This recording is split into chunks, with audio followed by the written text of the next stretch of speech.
Hi, I'm Leslie Copeland, social worker and prevention and outreach coordinator at YWCA Greenwich Domestic Abuse Services. And I'm back today with my colleague, Robin Linder, licensed clinical social worker, to talk about practical parenting. Hi, Leslie. It's great to be here with you again today.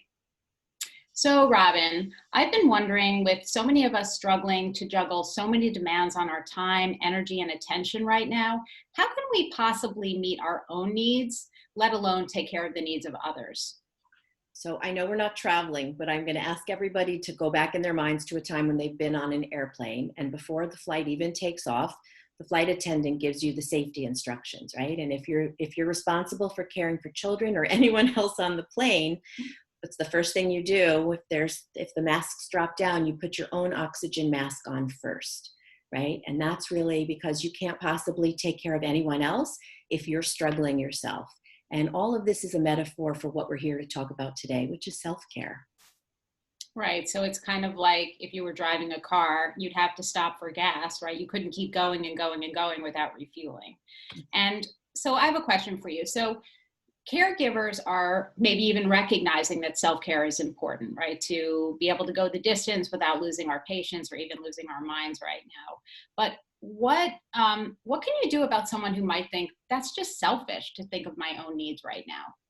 I would say I think it's the opposite of selfish, actually. I know it requires a shift in our thinking because people are already so busy, so many conflicting demands with work and cooking and cleaning and our children's schoolwork. And it can feel like there's not an extra minute in your day, but it really all goes back to this metaphor that you can't possibly help others unless you're also taking care of yourself.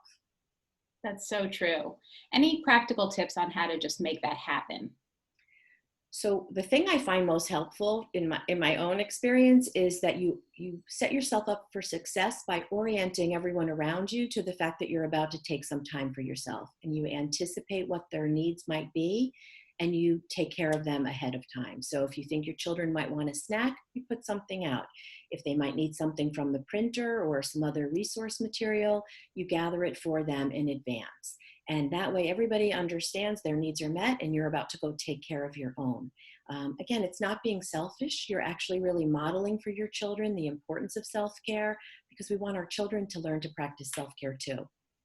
Right, that's a really good point. So I think that to truly model it, you really have to honor that it works both ways. They need to put on their own little oxygen masks, if you will. So maybe stay flexible. So if they ask, they take a break from something they're doing to do something else, you can honor that, right? And maybe when they take that break, they'll come back to their work refreshed with more energy and more focus.